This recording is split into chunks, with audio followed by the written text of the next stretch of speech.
dryer belt's whatever, $30, $40, I don't know.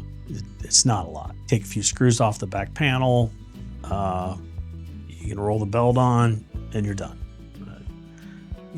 Back in the day, we used to have chains. Those are pretty much all gone now. There was conversion kits. We converted a bunch of them back in the day.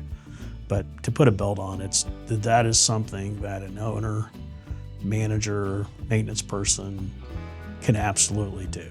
The question is, do they want to do it? Do they have time to do it? But it's a quick thing to change. That kind of comes down to usage and et cetera, but it's a 8-10 year item. Today's they're fairly large belts. They're grooved, or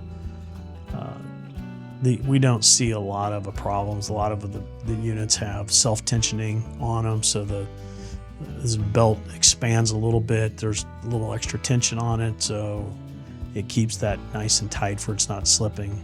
It's probably equivalent to what automobiles have today, where, how often are you replacing a belt in an air conditioning unit in a car? Not very often. So it's about the same on the dryers.